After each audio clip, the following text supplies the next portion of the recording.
마태복음 6장 6장 18절까지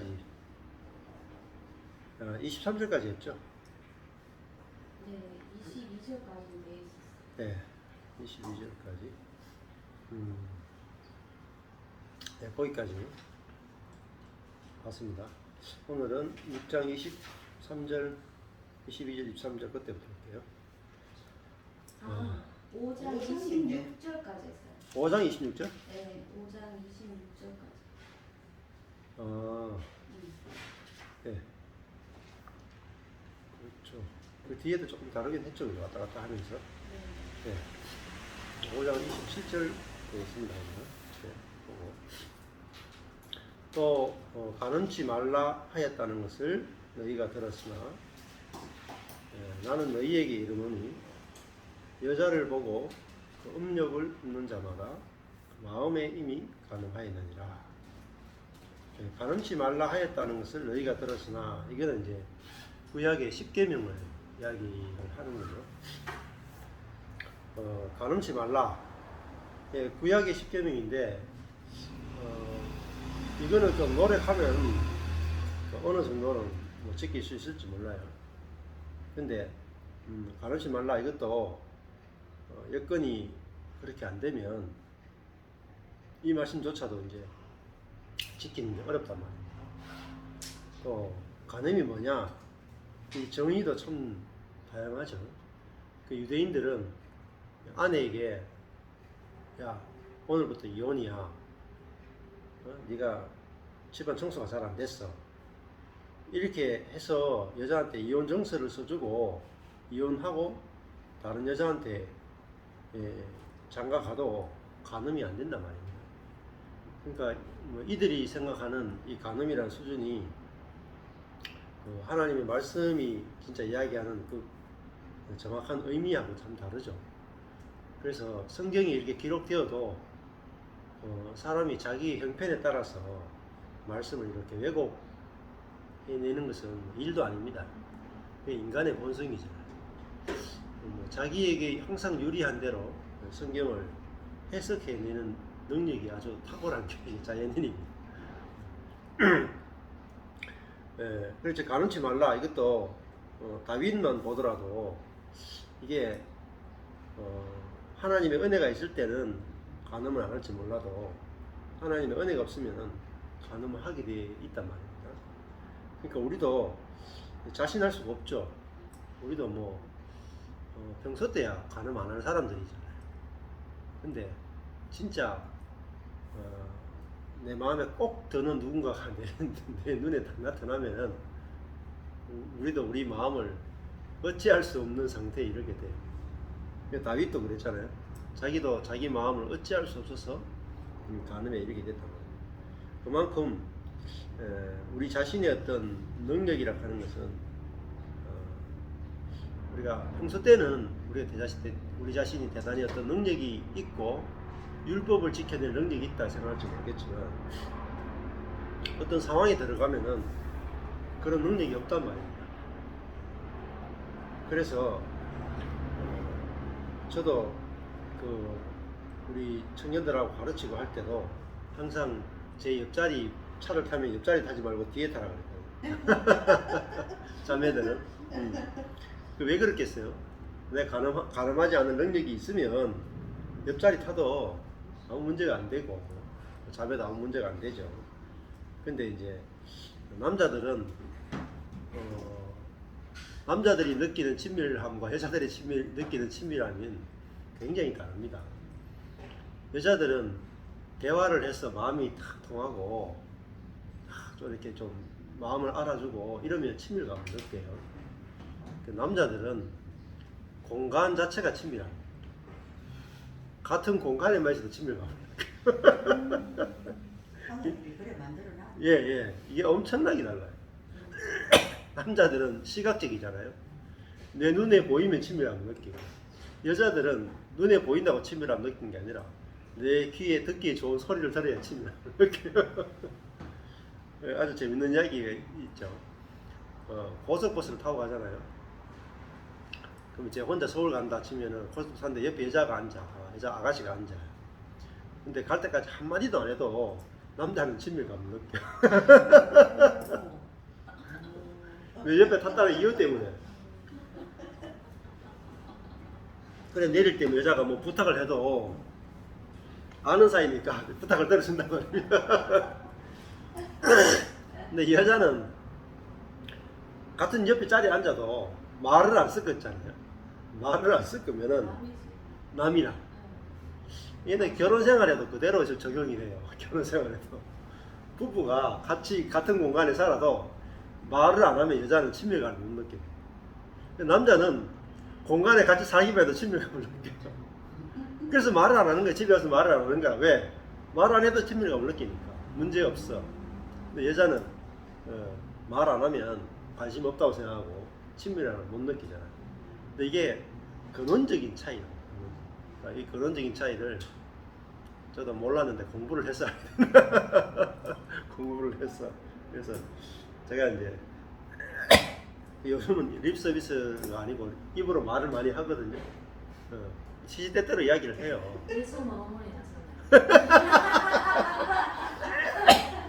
뭐나 시시때때로 이쁘다 하죠. 시시때때로. 말을 해야 친밀감 느낀다니까 여자들은. 근데 영혼 없는 소리 나는데. 영혼 없어도 해보면 돼. 말하다 보면 영혼이 생겨.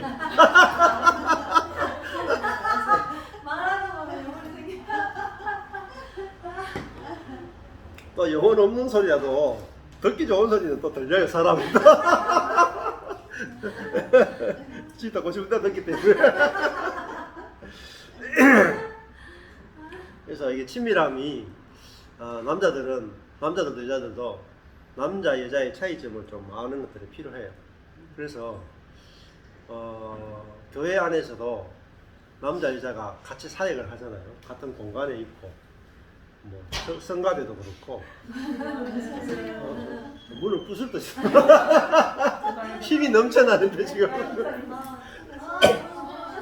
어서 오세요. 네, 힘이 넘쳐나.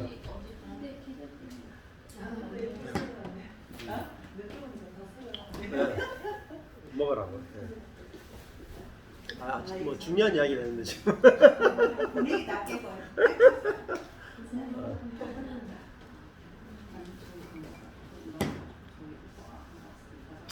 그래서 남자들 같은 경우는 이제 공간의 친밀함 이게 근데 그 공간 중에서 가장 가까운 공간이 차입니다. 특히 소형차. 차 중에서도 옆자리. 그래서 옆자리에 앉아서 어디 간다. 옆자리에 앉아서 간다 하는 거는 남자들은 굉장한 친밀감을 느껴요. 진짜 말 한마디 안 하고 이렇게 있는데도 친밀감. 친밀감 느끼죠. 이상한 정도이야.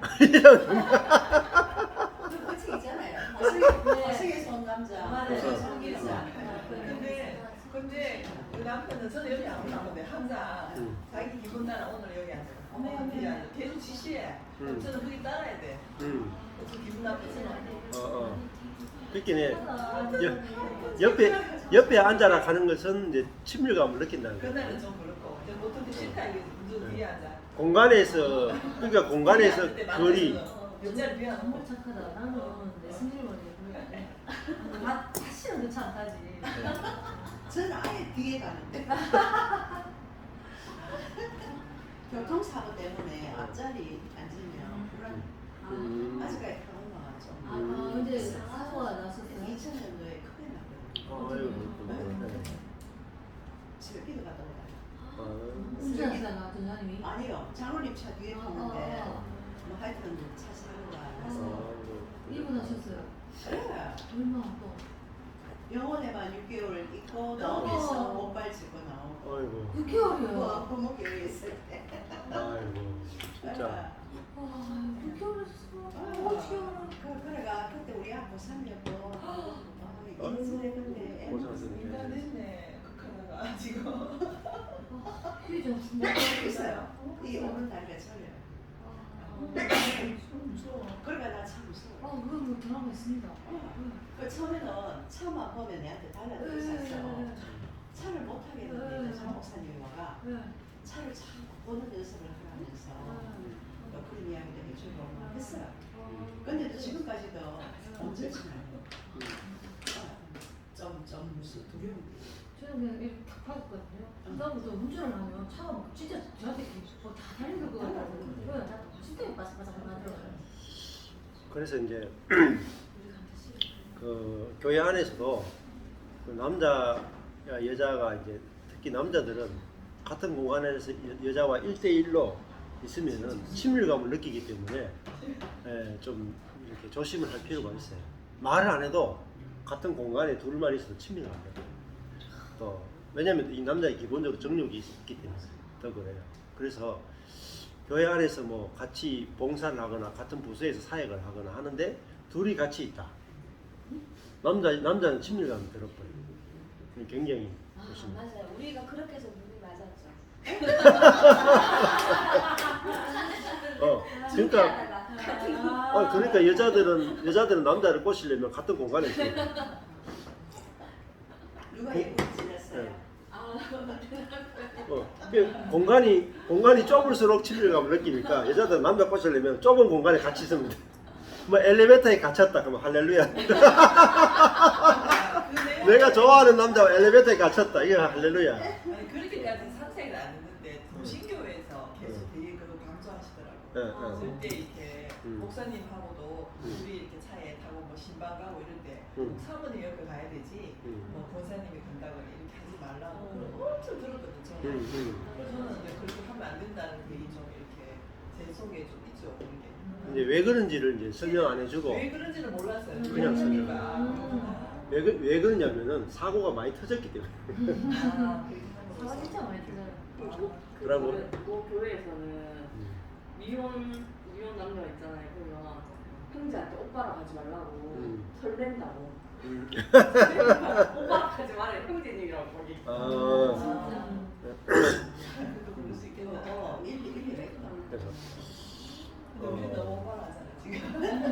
우리 분위기 지금 너무 오버. 그 사람의 차이도 많이 있지 않나요? 그 사람에 따라 차이 있고 물론 또 내가 뭐 별로 좋아하지 않는 그런 뭐 스타일의 이성인데 가까이 있다고 막 무조건 친밀감 느끼는 건 아니지만은 일반적인 수준 안에서는 친밀감을 느끼게 돼 있다. 호감이 조금이라도 있으면 많은 친밀감을 느끼고. 그러고 이제 뭐 결혼한 사람이나 이런 사람도 이제 그 마찬가지죠. 각 좁은 공간에 둘이 같이 있는 것은 만약에 이제 두 사람이 만나가지고 커피 마시고 이야기하고 이렇게 하면은 친밀감을 느끼죠. 상담을 만약에 한다. 저하고 누가 이제 여기 자매들하고 1대1로 앉아가지고 상담을 1차, 2차, 3차, 4차 넘어가면은 남자는 친밀감을 느껴요. 여자는 또 자기 이야기를 잘 들어주니까 친밀감을 느끼게 되죠. 그래서 이제 가능하면 이제 홀수로 만나라 이렇게 이야기 하잖아요. 홀수. 1대2 뭐 남자하고 여자 둘 이런 거는 괜찮고, 그죠? 남자 여자 이렇게 하든지. 근데 부부끼리 만났는데도 예. 부부끼리를 만났는데도 하여튼 다 유부남이잖아. 근데 또 만났는데 누가 또 이렇게 막 있잖아. 그런 이야기 그럴 수도 있죠. 그런 이야기 들었다. 그런 경우 많지. 이런 희한한 이야기 하더라고. 이런 전문 같이 만났는데 뭐. 변호사가 이렇게 희한하다 하면서. 어제 집에 갈 때 그 엘리베이터 그 지하철에 올라가는데 어떤 할매가 좀 이렇게 나름 챙겨 입은 할매가 뭐 짐을 좀 들었어요. 코로나가 문이 열리기로 먼저 타시라고 했더니 코로나가 탔어요. 탔는데 둘이 있어요. 참 파이라 제가 기분이 별로 안 좋아요. 코로나가 또 문이 열리기로 먼저 내리시라고 하요. 아가씨 먼저 내리세요. 그래 좀 수작거나 싶어가 뒤로 저렇게 보시다가 막 바쁘세요. 그렇구나. 수작 걸어요. 요새는 나이 있는 수작 걸어요. 그래가 남은 남자들 그걸 다 시켜놔. 뒤도 안 가. 저는 이 나이에 길거리에서 헌팅도 당해봤어요. 아이 진짜. 그래서 내가 기가 막혀 말이 안 돼. 내한테 얘기 안 한 건데. 네, 자기한테 키가 안 나니까. 그 이제 가늠치 말라 하는 것도 이제 인간의 그 정욕을 이야기하는 거잖아요. 마태복음 5장 27절. 근데 28절에 가보면 나는 너희에게 이르노니 27절은 이제 구약에 있는 십계명을 말하고, 근데 가늠치 말라 하였다는 것을 우리가 들었으나 나는 너희에게 이르노니, 여기서 보면 예수님이 나는 너희에게 이르노니, 이것도 참 보통 말이 아니에요. 우리는 나는 너에게 말한다, 내가 말한다 이 말이잖아요. 내가 말한다. 그러니까 이게 얼마나 권세 있는 말인지 몰라요. 내가 말한다. 선지자들은 내가 말한다 이렇게 말하면 안 되거든요. 여호와께서 가라사대, 이게 구약의 모든 선지자들이에요. 선지자들은 자기 말하면 안 돼요. 지가 무슨 권위가 있다고 지 말을 해요. 그죠? 지 말을 하면 안 되거든. 여호와의 말씀을 말해야 선지자지. 내가 너에게 이른다, 이거는 정말 구약의 선지자를 뛰어넘는 거라. 내가 너에게 말한다. 그것은 아버지와 아들이 연합된 상태에서 말하는 말씀이고, 마태복음에도 나는 너에게 이르노니 있지만은 요한복음에 가보면은 뭐라고 말? 요한복음 다 그래요. 요한복음에서는 전부 다 그 진실로 진실로 내가 너희에게 이르노니, 이게 요한복음에 말씀이 꽉 차 있습니다. 그러니까 예수님은 자기가 말한단 말입니다.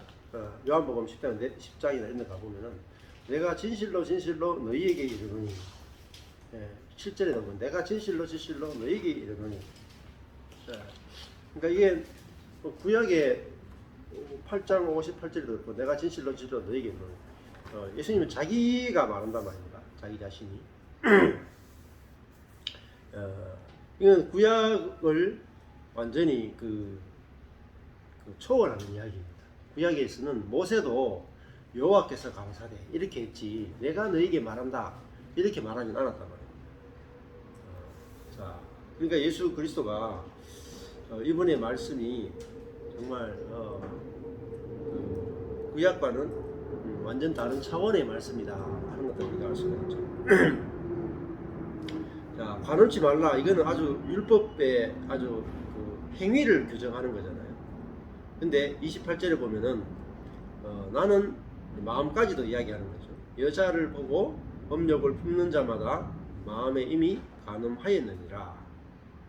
만일 그러니까 이 마음의 수준까지도 이렇게 요구하는데, 이 말씀은 우리가 이제 우리 자아로는 지킬 수 없어요. 그러니까 여자를 보고 음욕을 품는 자마다 마음에 이미 간음하였느니라, 이 말씀을 사실은 우리 자아에게 예수님이 말씀하는 게 아니라, 이게 중요해요. 그러니까 성경은 누구에게 써여졌느냐? 교회에게 써여졌잖아요. 교회. 성경은 교회에게 써여진 책이라. 그러면 교회는 뭐냐? 성령을 받은 사람들에게 써여진 책이다. 그러니까 여자를 보고 음욕을 품지 않으려면은 성령으로 거듭나야만 여자를 보고 음욕을 안 품게 돼요. 그죠? 성령으로 모든 말씀은 지키도록 되어 있지. 그 성경을 받은 사람이 누구냐? 죽고 거듭난 사람들에게 성경이 쓰여졌다는 거예요. 근데 우리는 그냥 예수를 믿기만 한 사람들이 이 말씀을 읽고 여자를 보고 음욕을 품는 자마다 마음에 간음하였다, 여자를 보고 음욕을 마음에 안 품어야 되는구나 하고 지키려고 노력한다. 지키려고 해가지고는 못 지킵니다. 저절로 우리가 지켜져야 되고, 그죠? 성령으로 말미암아 저절로 되어져야 되고, 뭐 안 될 때는 또 이건 내가 이 육이 있으니까 성령으로 될 때가 있고 안 될 때가 있단 말입니다. 안 될 때는 내가 지금 이 자아에 있구나, 그렇지만 이게 내가 아니구나 이렇게 알아야 돼요. 자, 이 말씀 하나조차도, 간음하지 말라 이 말씀조차도 되게 지키기 어려워요, 사실은. 교회 안에도 보면 이거 지키기가 되게 어렵다는 걸 알 수 있어요. 어느 상황에 가면은 안 되거든요. 자, 29절에 가보면은 만일 내 오른 눈이 너로 실족해 하거든 떼어내버리라. 내 백체 중 하나가 없어지고 온 몸이 지옥에 던져오지 않는 것이 유익하다. 오른 눈 가는 게 이제 여자를 보는 거겠죠. 보고 또 업력을 품는 거겠죠. 그러면은 네 오른 눈이 너로 실족해 하거든. 하는 말은 오른 눈이 이제 업력을 품게 되고 또 그렇게 되거든. 빼어내버리라. 그러면 벌써 저도 눈이 많이 빠졌어요. 눈이 없어야 돼. 예. 예. 근데 이거를 이제 그 성경을 문자 그대로 고지 그대로 적용하면 안 된다 하는 것들을 우리가 볼 수 있죠. 자, 너 만일 내 오른 눈이 너로 실족해 가는데 빼어내버리라. 이 말씀을 고지 그대로 적용하면 안 된단 말입니다.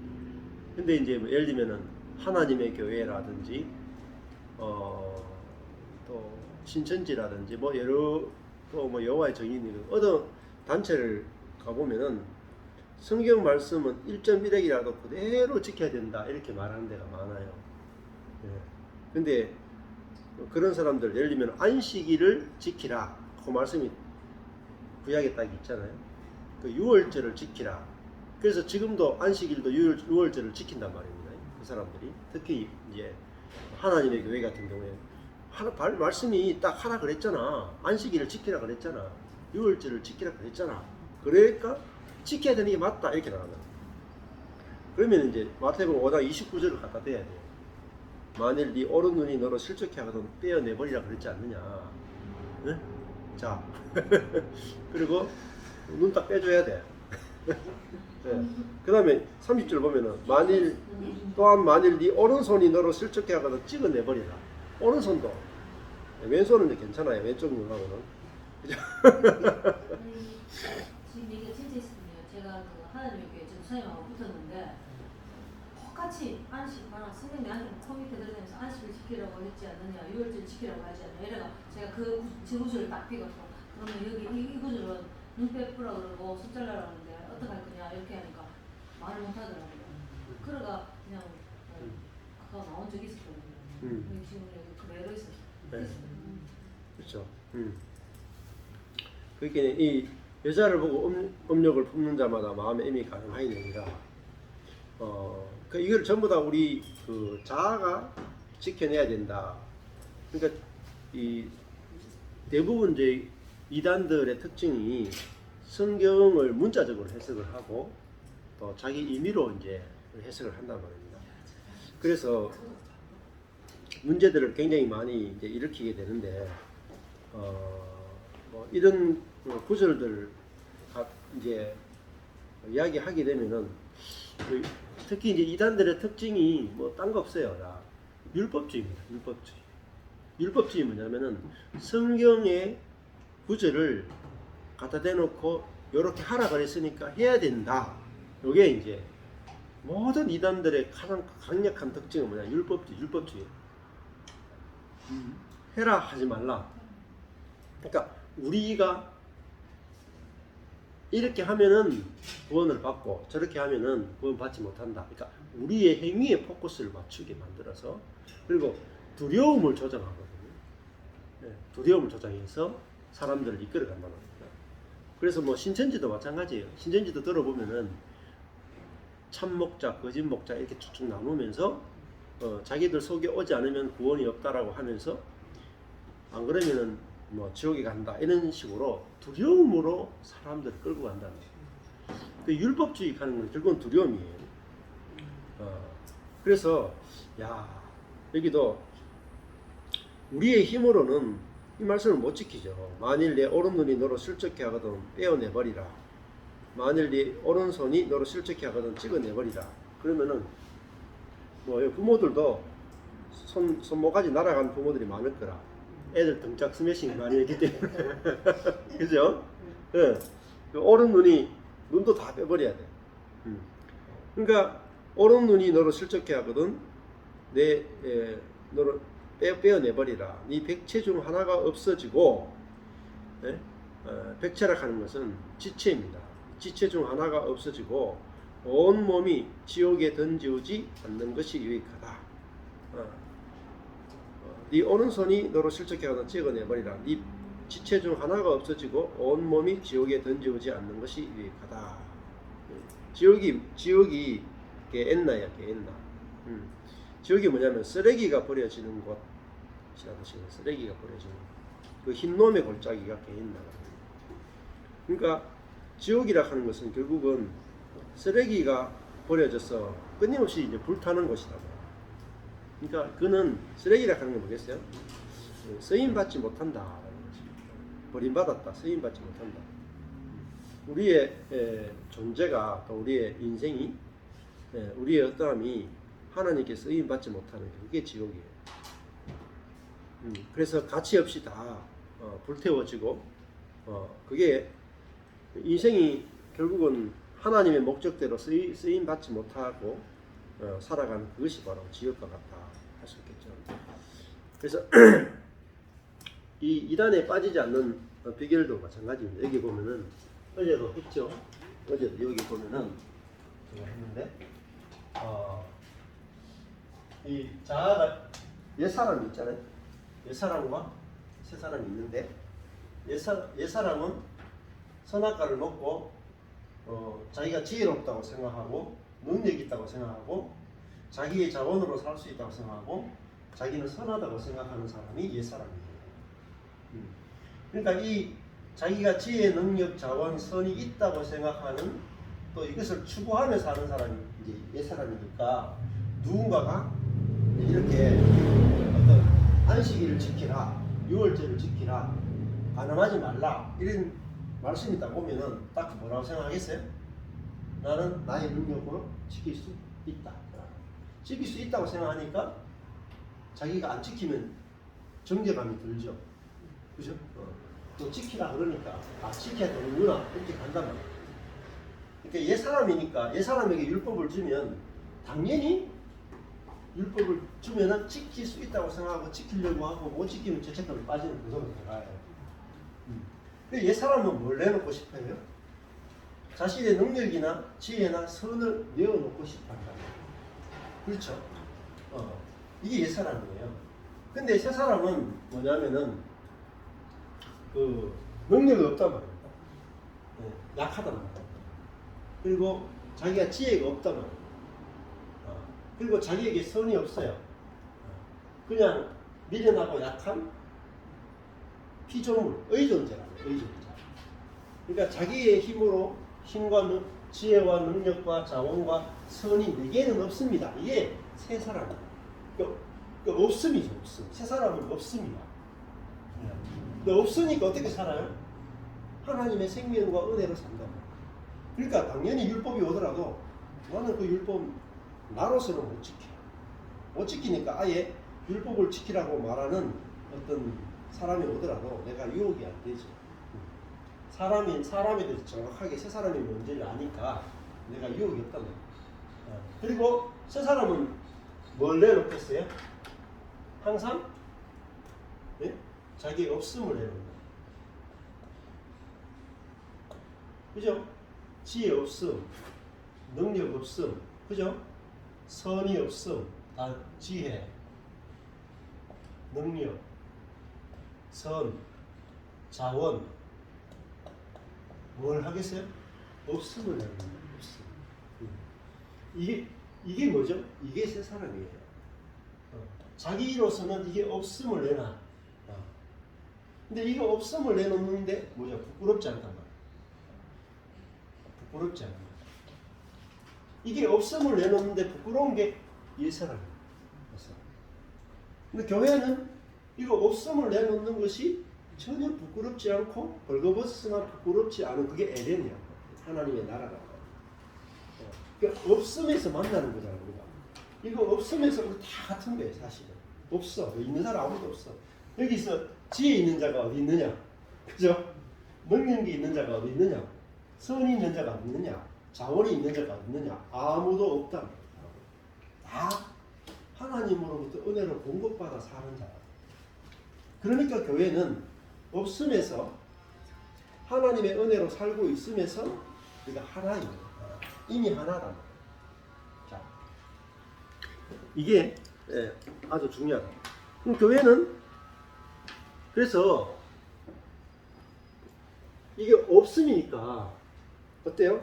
상대방한테 이거 내놓으라 하면 안 된다고. 성도가 성도에게 가정 안에서나 교회 안에서나 지혜 내놔봐, 능력을 내놔, 선을 내놔, 자원을 내놔, 이렇게 요구하면 안 된다. 그리고 못 내놓는 것을 부끄럽게 해도 안 되고, 당신이 예수 믿으니까 우리는 뭘 내놔라 그래요? 예수 믿으면 당연히 선을 내놔라. 선을 내놓는 게 그리스도인이 아니에요. 나는 없습니다를 내놓는 거예요. 나는 선한 게 없습니다. 그런데 없습니다 했는데 성령으로 말미암아 이상하게 오른손이 아닌 걸 왼손이 모르게 저절로 선이 나가요. 저절로 선이 나가요. 나는 없다 했는데 나간다는 거예요. 있다 해서 나가는 게 아니라. 그래서 지혜 없다 했는데 내 지혜는 안 나가는데 성령의 지혜가 나간다. 그죠? 내 능력은 없는데 하나님의 능력이 안과 밖으로 운행한단 말이에요. 그리고 내 자원이 없는데 하나님의 자원이 운행한다.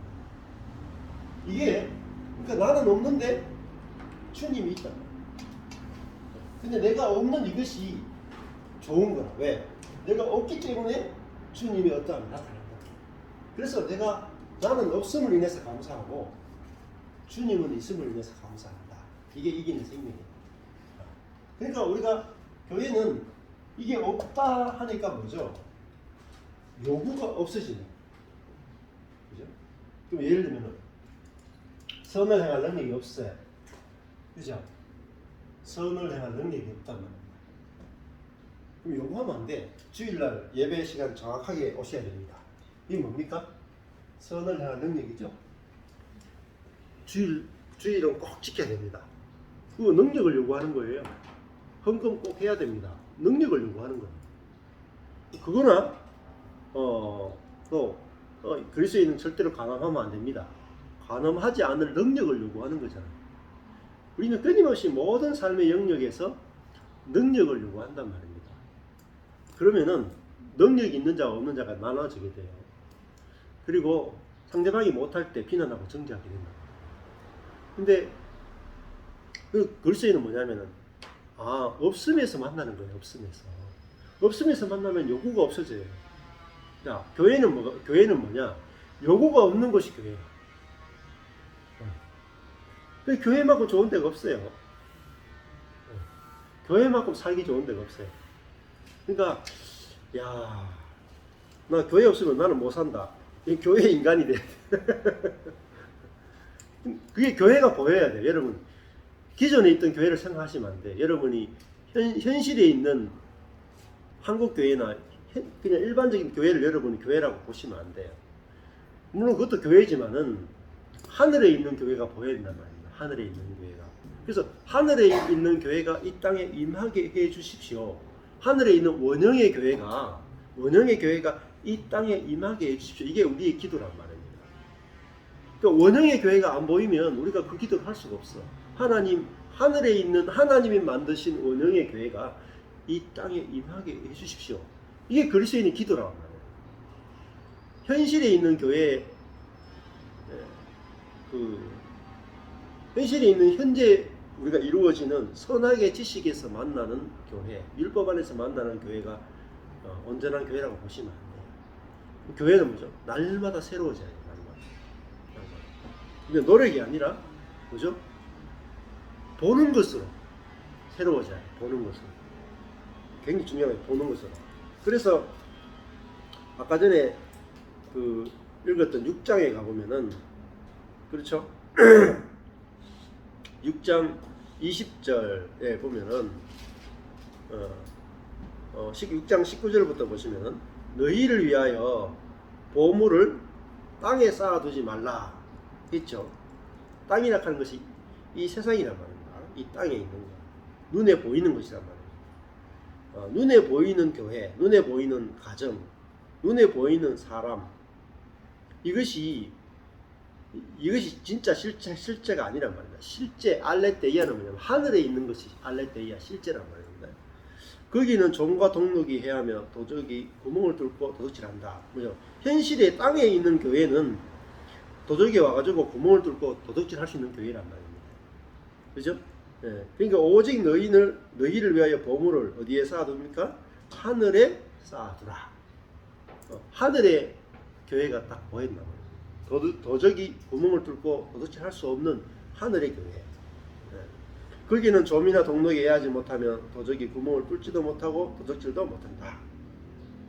자 보세요. 이거는 도둑질을 못해요. 예.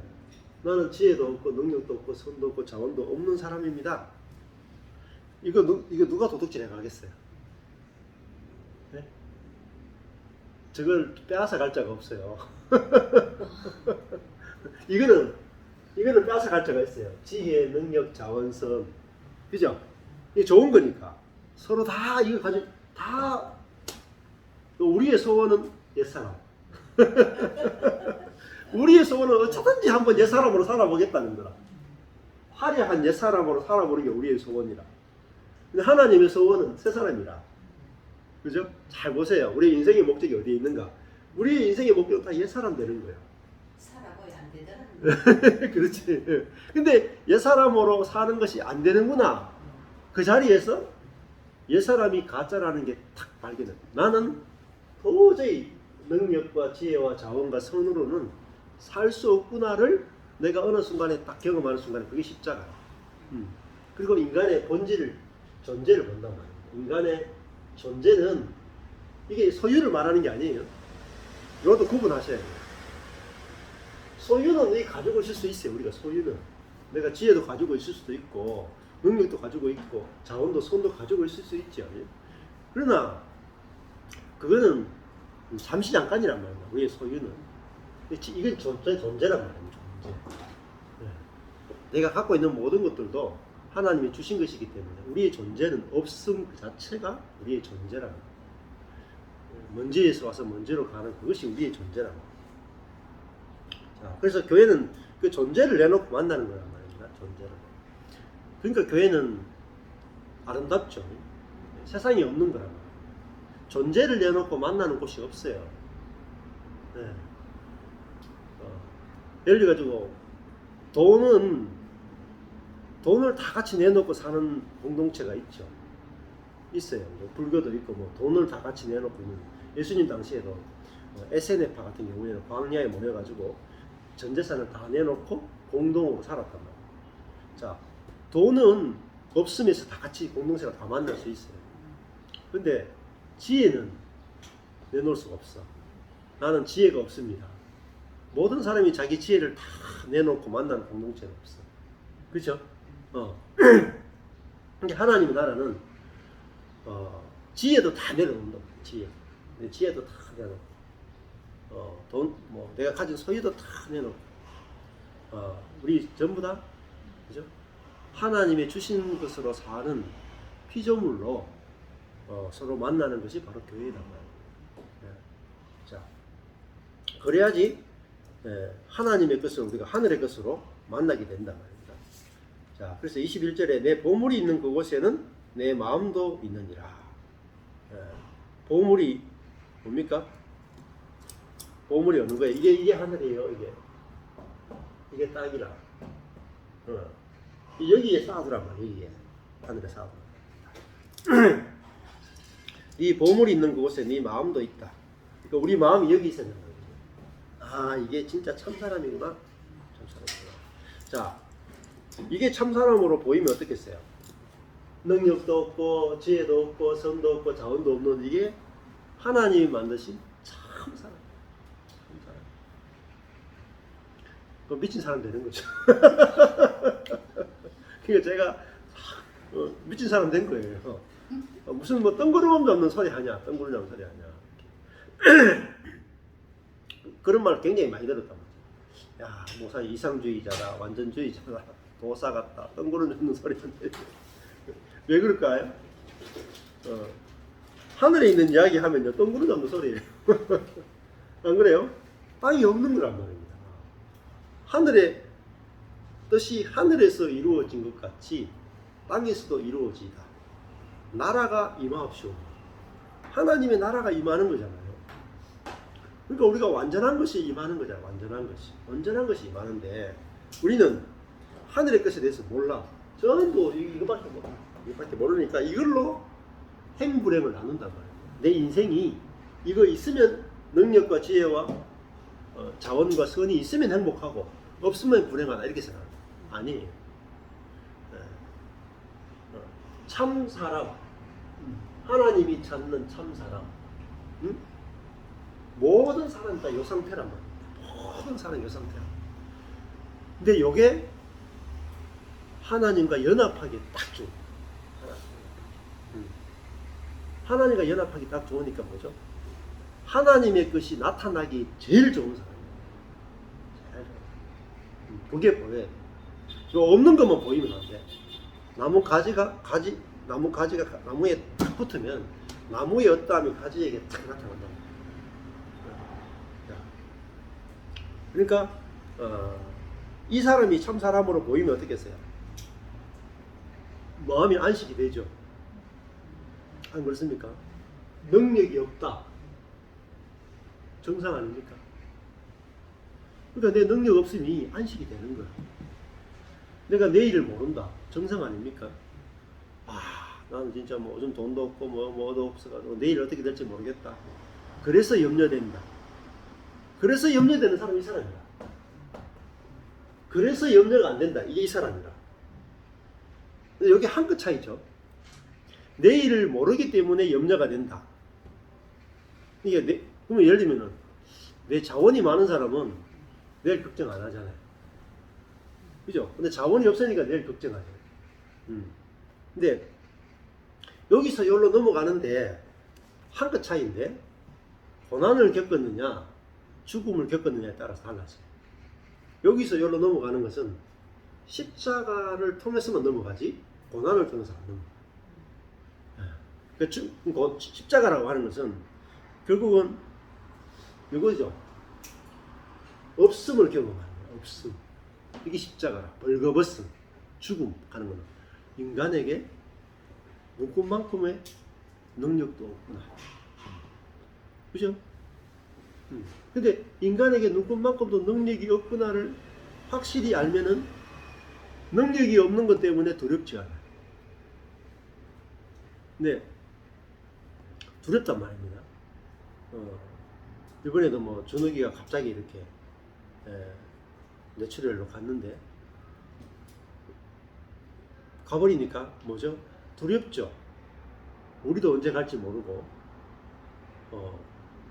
근데 그 두려움에 직면해야 된단 말입니다. 그렇잖아요. 자, 갑자기 뇌출혈로 갔다. 심장마비로 갔다. 갑자기 우리 가족 가운데 누가 먼저 죽었다. 언제 죽을지 모르니까 두렵죠. 근데 당연하잖아요. 우리가 우리 생명을 유지할 능력이 없어요. 우리가 우리의 생명을 유지할 능력이 없음이 진실이란 말이에요. 진실인데 우리는 거짓으로 사는 거예요. 내가 내 생명을 내 능력으로 더 유지하고 싶고 유지할 수 있다로 사니까 유지할 수 없음이 두려운 거예요. 공포스러운 거야. 그러니까 굉장히 어렵고 힘든 거예요. 근데 우리로 하여금 죽음의 공포나 미래에 대한 두려움을 사라지게 하는 것은 능력이 부족하구나가 아니고 능력이 없구나를 알 때 사라져요. 네? 능력이 부족하구나는 계속해서 두려움을 양산시켜낸단 말입니다. 나는 내일을 맞이할 능력이 부족하다 하는 사람. 능력을 내가 더 만들어야 되는데 능력이 부족하니까 계속 능력에 대한 갈급증이 있단 말입니다. 근데 능력이 아예 없으면 우리는 내 자신을 안 보게 돼. 안 보게 돼요. 그리고 그냥 없는 게 당연하단 말입니다. 전 인류 가운데 내일 자기 힘으로 눈뜰 능력이 있는 사람 아무도 없어요. 근데 어때요? 두려움을 안 느끼고 살죠. 그죠? 대부분 다. 왜 그렇습니까? 자기가 내일 눈 뜰 힘, 능력이 있다고 생각하니까 그런 거라. 아직 진실을 모르는 거예요. 진실은 뭐냐면 아무도 내일 눈 뜰 능력이 있는 사람 없어. 그걸 알면은 내일 눈 못 뜨는 게 당연한 거라. 그죠? 네. 우리 애들도요, 뭐. 애가 어리건 뭐 늙었건 상관없어. 그러니까 내가 아이들에게 집착하는 것이건 뭐 부모에게 집착하는 것이건 배우자에게 집착하는 것이건 목사가 성도들에게 집착하는 것이건 다 뭐냐면은 다 인간이 할 수 있다라는 생각하니까 거기에 내가 매인단 말이에요. 근데 내가 손 하나 까딱 못해요. 우리 애가 4명인데 이 4명이 나보다도 먼저 갈 수도 있어. 근데 거기 애들이 살고 죽는 것에 대해서 내가 손 하나 까딱 못해요. 진짜로. 손 하나 못 댄다니까요. 안 그래요? 교통사고 나거나 사고가 나거나 어떤 강도를 만나거나 그렇게 될 수 있죠. 손 하나 까딱 못해. 그게 진실이란 말이에요. 이걸 알면 반대로 뭐가 생기겠어요? 나나 우리 모든 사람이 우리의 생명에 대해서 손 하나 까딱할 수 없는 무능력한 존재라는 사실을 알아야 내가 하루 살아있음이 정말로 은혜로 내가 알아진다. 살아있는 것 말고. 야, 네? 어디서 이렇게 향기가 나? 저기서 나는 거야? 향기가 진동 나는데.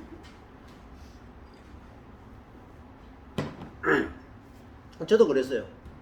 자, 목회가 다르게 보이는 게 뭐냐면은 그전에는 내가 목회할 능력이 있다고 생각하니까 목회할 능력이 부족하지만은 예를 들면은 목회할 능력이 100이면 제가 한 70, 80점 있다고 생각하는 거야. 그 상태에서는 목회가 안 되면 늘 걱정이야. 근심이야. 내가 더 열심히 안 해서 그렇구나. 늘 그렇게 생각을 하는 거지. 근데 제가 12년, 13년 전에 목회가 딱 나가고 절벽에 딱 섰는 지점에서는 내가 목회할 능력이 0이구나 알아. 0. 능력이 0이라. 목회에 대한 지혜가 0이라. 그러면은 내 걸 못 쓰잖아요. 내 능력이 0인데 뭘 내 걸 쓸 게 있어요? 지혜가 0인데 뭐 지혜를 쓸 게 있어요? 다 해봤거든. 제가 지혜를. 저의 지혜를 다 짜내서 다 해보고 저의 능력을 다 짜내서 해봤는데 없어. 그러니까 없으니까 뭐가 보이냐면은 0이니까 1만 돼도 감사가 돼. 그전에는 제 능력이 70점 정도는 된다고 생각했단 말이에요. 예를 들면. 근데 50점만큼 목회가 되잖아요. 그러면요 50점에 대해서 만족이 안 되고 감사가 안 되고 걱정밖에 안 돼. 왜 나는 능력이 70점인데 목회는 50밖에 안 돼? 나는 왜 성도가 100명밖에 안 돼? 나는 지금쯤이면 한 300, 400, 500 찍어야 되는데 이렇게 생각이 됐단 말이에요. 근데 내가 능력이, 지혜가, 자원이, 선이 0이구나. 내가 0이니까 뭐죠? 하나님 앞에 내놓을 게 없잖아요. 하나님과 사람 앞에 내놓을 게 0밖에 없어. 없습니다. 그러니까 안 되지는 건, 안 되는 건 당연한 거야. 목회가 안 되는 것이 정상이에요. 내 인생이 안 되는 게 정상이야. 여기서 출발해야 된다니까. 0에서 출발해. 인생도 목회도 안 되는 게 정상이야. 우리가 할 수 없습니다. 그런데 그래서 그게 십자가란 말입니다. 다양가 벗었다. 목회가 0점이라 안 되는 게 정상인데 주일날 성도가 한 명이 왔어. 그럼요 0인 사람은 주일날 성도가 한 명 와도 할렐루야 감사가. 이 안에서 안이 속이 달라진다. 그 전에는 제가 100명이 와도 만족이 안 됐다. 근데 한 명이 와도 감사가 되더라고요. 심지어 성도가 안 와도 내가 목사 타이틀 갖고 있는 것만 해도 그 예배당에 남아 있는 것만 해도 감사하고, 그죠? 영인 자리에서 보면은 1도 감사가 되는 거예요. 우리 박성희가 0.0001% 됐다 그러는데, 아니 0%였다니까. 0% 0%에서 0.0001% 됐어. 야, 이거 얼마나 감사하려고. 우리 0%였다니까. 그러니까 내가 능력이 없는데 아침에 일어설 자리에서 일어날 힘이 있잖아. 밥 먹을 힘도 있잖아. 돌아다니는 힘도 있잖아. 사람 만나는 힘이 있잖아. 그러니까 그걸 알면은 속에서 감사가 나오는 거예요. 감사. 근데 감사는 뭐죠? 이게 막 우리 인생을 행복하게 하고 만족하게 하고 인생을 막 그러니까 사람들이 보면은 이제 뭘 보냐면 그 사람을 보면서 어떻게 저렇게 저 상황에서 어떻게 저렇게 감사가 나오지? 저 상황에서 어떻게 저렇게 만족이 나오지? 와, 저는 새 거다, 새 것이다. 새 것이네. 나도 내 자신을 보면 내가 이럴 인간이 아닌데 성도 한 명 가지고 감사한 인간이 아니에요, 제가. 130명 돼도 그렇게 만족이 안 됐던 사람인데 지금은 성도가 없어도 만족한다. 이게 새 것이야. 새 것이다. 그러니까 내가 전혀 노력 안 했는데도 불구하고 그 없음의 자리에서 하나님께서 다시 출발시키니까 감사가 나오고, 이게 뭡니까? 이게 보물을 하늘에 쌓아둔다라는 것입니다. 내 보물이 어디 있어요? 하늘에 있단 말이에요. 하늘. 그건 나는 없음이 없음인데 모든 것이 하나님이 주신 것이구나. 이게 하늘에 쌓은 거야. 모든 것이 하나님이 주신 것이구나. 이건 누가 빼앗아 가겠어요? 안 그래요? 내가 했다라는 게 뭐냐? 이게 땅에 쌓아두는 것이고, 하나님이 하셨다. 이거 하늘에 쌓아두는 거야. 하늘에 있는 거야. 그러니까 야, 성도가 한 명이 와도 하나님 보내주셨구나. 그러니까 거기서 만족이 되잖아요. 감사가 되잖아요. 자족할 수 있는 그렇죠. 자족이 되죠. 그러니까 그 빼앗아갈 수가 없어. 하나님이 내게 은혜를 주셨습니다. 이건 아무도 빼앗아갈 수가 없는 거야. 근데 내가 쌓아 올린 건요, 제가 130년 제가 열심히 쌓았는데 싹 다 나가잖아요. 붙여볼 수가 없어요. 막 구멍이 뚫려가 다 막 모래알처럼 흩어져 가는데 잡을 수가 없더라니까요. 근데 뭐만 잡히느냐? 하나님이 주셨으니까 감사합니다. 그것도 하나님 주셨고 이것도 하나님 주셨고, 빼앗아 가는 것도 하나님의 은혜고, 그죠?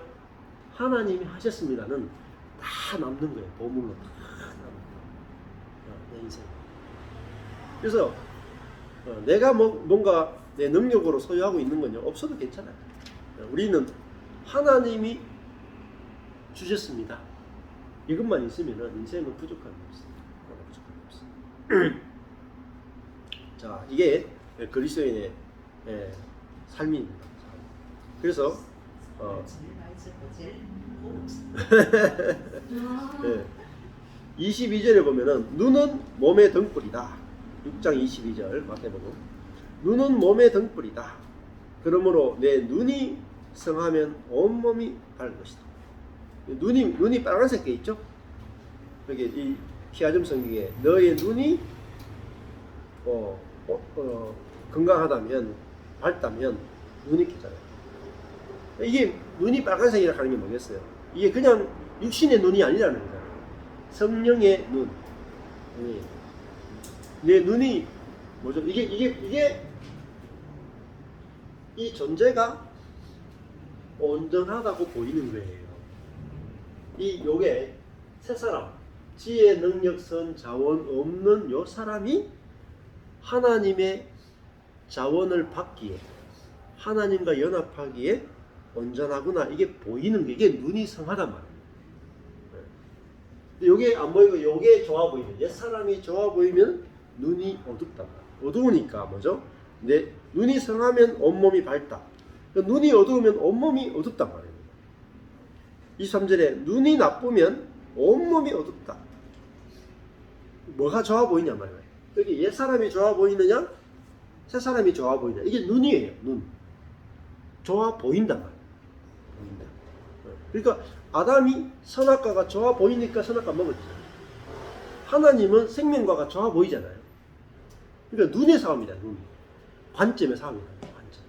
내 눈에 뭐가 좋아 보이느냐. 이것이 우리의 인생을 갈라낸다. 그러니까 선악과를 먹기 전에 뭐가 타락했어요? 눈이 타락했다. 선악과도 먹기 전에 선악을 아는 나무가 아담이 보니까 보암직하고 그랬죠. 보암직하고. 보기에 토부, 보기에 좋았더란 말입니다. 보기에 좋았다. 선악과 먹기 전이에요.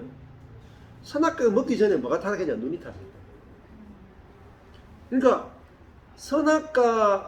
선악을 아는 지식이 있는 사람, 선악을 행할 능력이 있는 사람, 자기 자원으로 사는 사람이 좋아 보였다. 뭐예요? 눈이 먼저 타락한 거예요. 눈이 타락하니까 모든 게 다 타락했다. 그게 그 말씀입니다. 눈은 몸의 등불이다. 내 눈이 성하면 온몸에 밝을 것이요 눈이 나쁘면 온몸에 어둡다. 그러니까 내 눈에 예수님이 어떤 분으로 보이느냐, 예수님이 옛사람으로 보이느냐, 옛사람의 대표로 보이느냐, 새사람의 대표로 보이느냐에 따라서 우리 인생의 관점이 완전히 달라요. 지금 전부 다 어디에 노예가 된 줄 아세요? 늘 우리는 이겁니다. 나는 왜 능력이 없지? 그죠? 나는 왜 지혜가 없지? 왜 나는 자원이 없지? 나는 왜 선이 없지? 이것 가지고 침륜에 빠져있다. 침륜에. 왜? 이게 옛사람이 새사람으로 보이니까 침륜에 빠져있는 거야. 근데 이 사람이 새사람으로 보이면 침륜에 빠지지 않는다. 이게 진짜로 하나님의 생명과 연합하기에 너무너무 좋은 상태구나 내가. 그러면 고칠 게 없잖아요. 능력 없는 거 고칠 게 없죠. 지혜 없는 거 고칠 게 없죠. 자원 없는 거 고칠 게 없죠. 저도 딱 13년 전에 교회가 막 분립되고 짜갈라지는데 거기에 대해서 내 손을 하나도 못 대. 손을 1도 못 대. 능력 없죠. 그리고 그거를 해결할 만한 지혜도 없죠. 근데 없음이 좋아 보이면 어떡하겠어요? 근데 왜 좋으냐면 하나님이 저희 교회를 짜갈라가지고 내 교회를 만드는 것이 하나님의 뜻인데요. 하나님의 일하심인데. 그 하나님의 일하심에 대해서 내가 능력이 있으면 하나님의 손목을 딱 잘라버려요. 왜 이러십니까? 하면서 내 목에 손대지 마세요.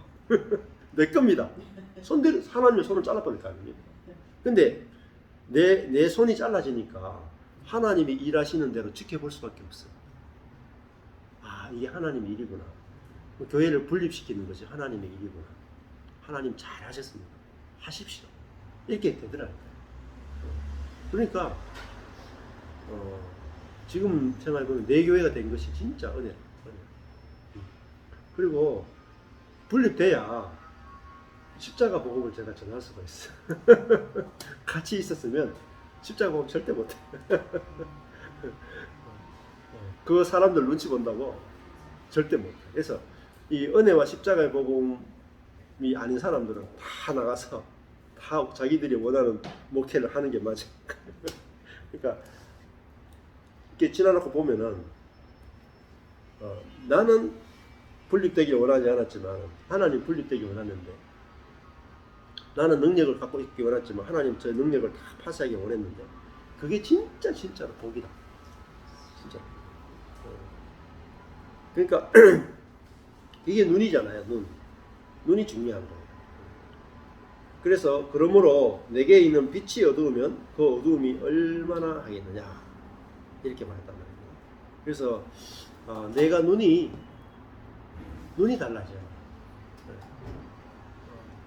옛사람과 새사람을 보는 눈이 달라져야 되고, 하나님이 찾으시는 사람, 원형의 사람이 어떤 사람인가, 그 보는 눈이 달라지면 모든 게 다 달라져요. 그래서 전에는 저희 교회가 좀 300명, 500명 돼가지고 영향력을 끼치는 교회가 되기 원한다. 지금은 그런 생각이 없어. 안디옥 그 예루살렘 교회가 10,000명이 넘는 아주 큰 교회였단 말입니다. 근데 유럽을 복음화한 교회는 시리아의 안디옥 교회야. 근데 시리아의 안디옥 교회는 아주 조그마한 교회예요. 그것도 예루살렘 사람들이 핍박을 통해서 도망가다가 그냥 이름도 없는 사람이 이방인들에게 복음을 전해가지고 결국 교회가 이방인에게 복음 전하면 안 되는데 자기도 모르게 전해가지고 만들어진 교회가 시리아의 안디옥 교회예요. 근데 그 시리아의 안디옥 교회에 바나바와 바울이 초청을 받죠. 그런데 그 바나바와 바울이 초청받았다가 바울과 바나바가 목회자가 되는 게 아니라 그들이 파송돼 버렸고 그 약한 교회에 바울과 바나바가 같이 공동으로 5명이 공동으로 같이 말씀 사역하고 섬기고 이랬는데 그 중에 2명 바울과 바나바가 아예 파송을 해서 성령이 따로 세워서 복음을 전하게 했는데 굉장히 약하고 작은 교회. 그런데 성령에 이끌리신 약하니까 뭐죠? 성령에 이끌린단 말이에요. 성령에 끌려간단 말이에요. 그래서 바울서 시는 그 시리아의 안디옥 교회에 의해서 성경의 절반이 기록됐다. 베드로가 기록한 건 베드로 전서밖에 없어. 영향을 끼친 건데 마가복음에 영향을 끼치거든요. 마가가 자기 조카 정도. 근데 실제로 이 신약 성경의 절반 이상은 바울 안디옥 교회에 의해서 쓰여졌습니다. 그러니까 하나님은 그 미련하고 약하고 자원도 없고 부족한 그 시리아의 안디옥 교회를 통해서 하나님 일하기를 더 기뻐하셨다. 예. 그러니까 우리도 우리 자신으로 보면은 내가 일하기에는 내가 능력 없는 것이 안 좋아. 그런데 하나님이 나를 쓰시기에는 내가 능력 없는 게 최고예요. 이게 귀가 들리고 눈이 보여야 된다. 그러면 이 말씀이 내게 들리면은 지금 나는 하나님 쓰시기에 딱 좋은 상황이네. 딱 좋은 상황이네. 여기서 내야말로 기쁨이 됩니다. 전에는 제가 대형교회 목사님들 보면서 저분들은 진짜 하나님 쓰기에 딱 좋구나 이렇게 보였단 말입니다. 내 눈에. 그러니까 이 능력 없고 지혜 없는 이 개척교회 목사인 나는 하나님 쓰시기 별로 안 좋다고 봤다. 근데 눈이 바뀌는 거예요. 눈이. 대형교회 목사님은요 하나님 쓰시기 안 좋아. 쓸 수가 없어. 왜? 능력이 있으니까. 자기 마음대로 한단 말이야. 근데 이 망원 목사는 이거 내 뜻이 없잖아. 내가 할 수 있는 것도 없으니까 하나님 쓰시기 너무 좋은 인생이에요. 거기서 제가 마음에 안식을 얻고 기쁨을 얻고 지금 13년 동안 살아있는 거야. 그러니까 눈이 바뀌는 게 눈이 바뀌어야 돼요. 미련하고 그러니까 밭이 온전한 거야. 농부가 쓰기에 너무너무 온전한 거야. 그렇잖아요. 먼지에다가 생기를 불어넣으니까 산혼이 됐더라. 그 하나님은 먼지에다가 생기를 불어넣어서 산혼이 되니까 하나님의 창조의 능력이 영광으로 드러나잖아요. 하나님의 창조의 능력이 드러나야 우리 인생이 영광스러운 거예요. 내가 죽은 자리에서 하나님의 부활의 능력이 뭐냐면 새 창조의 능력이란 말입니다. 나는 무능인데 여기 하나님의 새 창조의 능력, 부활의 능력이 임해서 나를 살게 하는 그 하나님의 능력이 나타나야 우리 인생이 영광스럽단 말입니다. 근데 우리의 능력이 나타나면 영광스러운 게 아니에요. 자기 능력만 자랑하고 끝나지. 그러니까 내가 능력이 없으면 하나님의 부활의 능력, 창조의 능력, 생명의 능력을 나타낼 수 있는 최적의 조건이란 말입니다. 근데 최고의 조건인 이걸 못 쓰면은 아쉽잖아요. 저는 이제 축구를 좋아하는데 손흥민이 축구를 보는 걸 아주 즐겨합니다. 그래가지고 주일 새벽에도 하면은 제가 설교를 미리 딱 준비하고 새벽에 2시에 하면 2시에 알람 맞았다 깨가 2시부터 4시까지 보고 자요. 참 아침에 일어나가 또 설교도 준비하기도 하고 이렇게 하거든요. 뭐라면 내가 깨워줄게.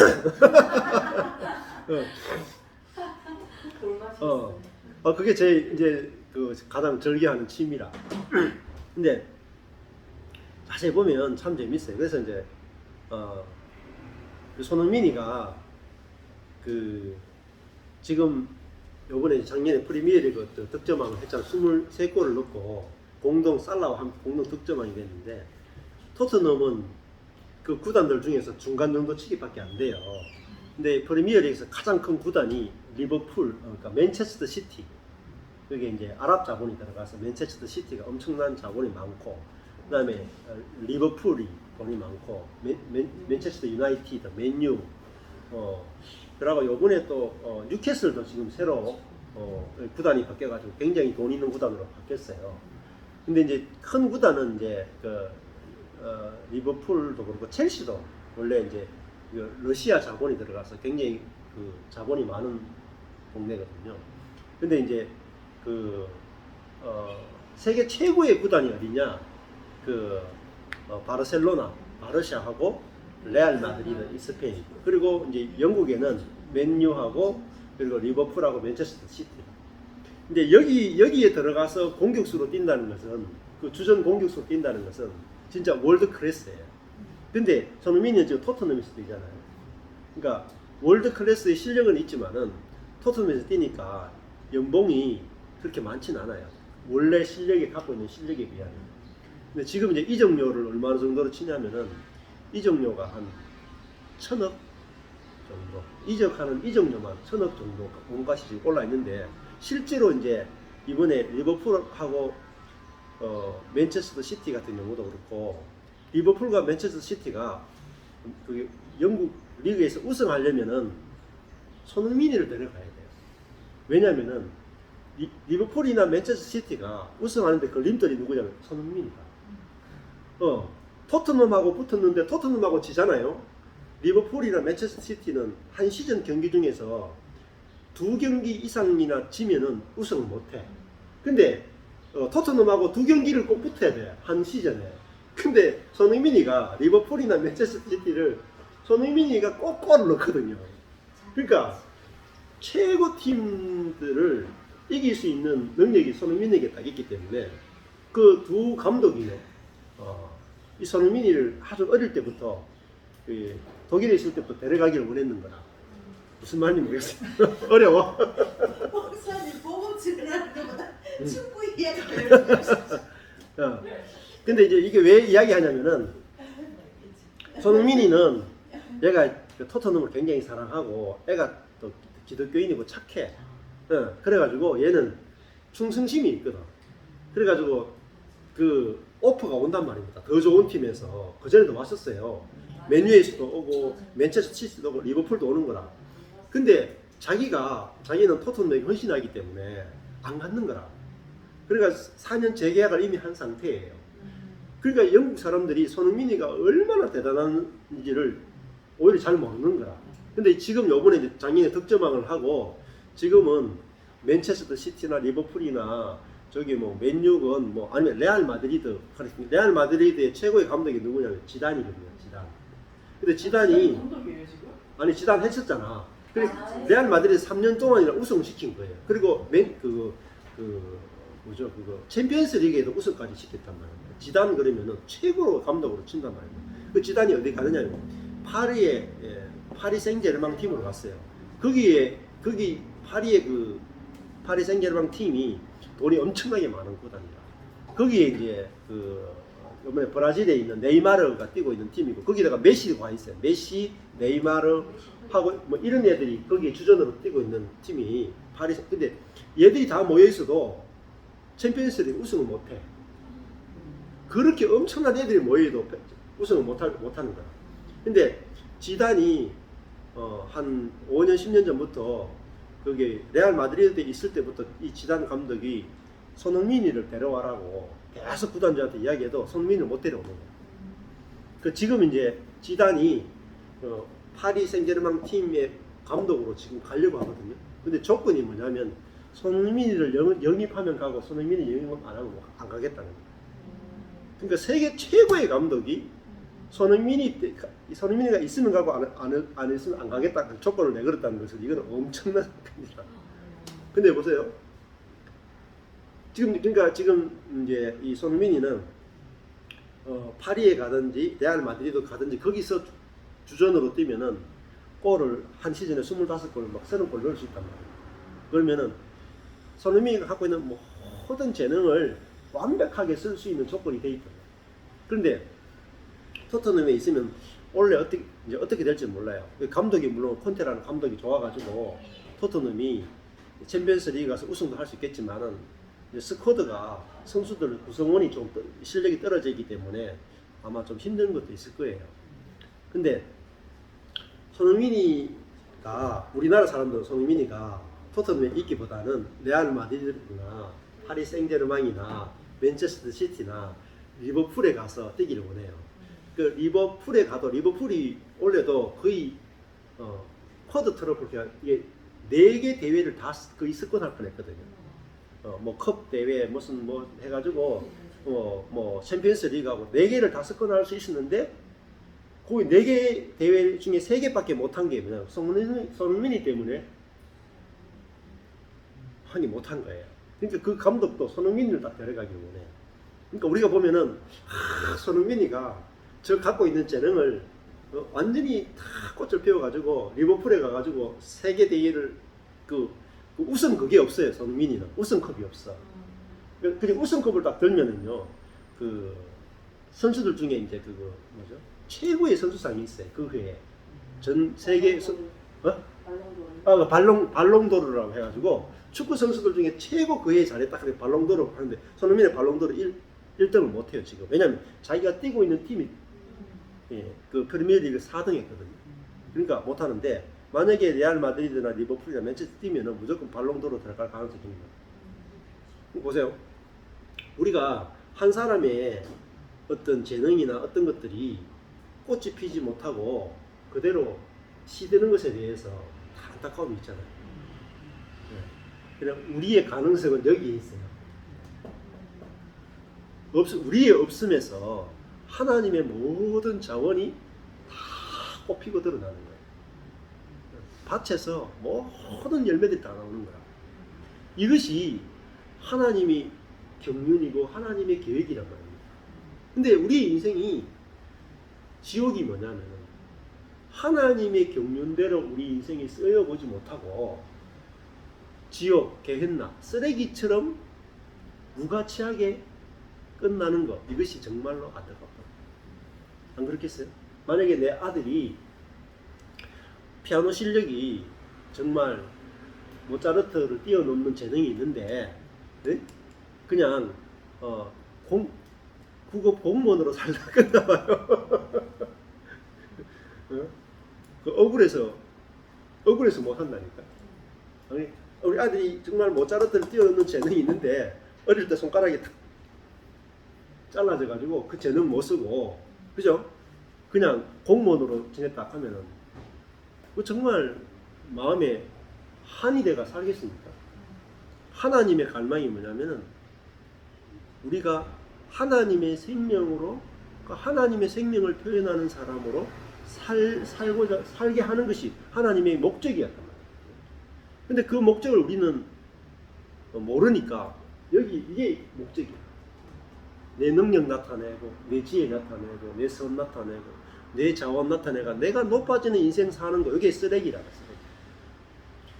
쓰레기. 나의 어떠함을 다 어필하고 드러내는 게 쓰레기라는 게 보여야 진짜 가치 있는 게 보인단 말이야. 하나님의 생명을 드러내는 이것이 얼마나 큰 영광인지 보이고 이거는 모든 사람에게 다 주는 거예요. 하나님이 제한이 없어요. 그래서 이 마태복음도 그러잖아요. 제일 여기서 24절에 가보면은 한 사람이 두 주인을 섬기지 못한다. 혹 이를 미워하며 저를 사랑하거나 혹 이를 중히 여기며 저를 경히 여김이라. 그죠? 두 주인을 섬기죠. 너희가 하나님과 재물, 그죠? 소유. 이 만몬이 재물이 되지만 또 소유란 말입니다. 예. 이거를 겸하여 섬기지 못한다. 재물이 뭐면 이게 전부 다 이거죠. 사람의 소유. 하나님을 섬겨야 되는데 이게 하나님을 섬김이죠. 그죠? 이게 하나님을 섬기는데 우리 요걸 섬기는 거라. 재물을 섬긴다는 게 뭐죠? 자기 자신을 섬기는 거야. 자기 자신. 이거 두 개가 안 된다는 말이에요. 내가 요렇게 살면은 요렇게 살지 요게 더 영광스러운 게 보인단 말이에요. 자, 이게 이제 아주 중요한 거죠. 여기까지 하고 잠깐만 쉬겠습니다.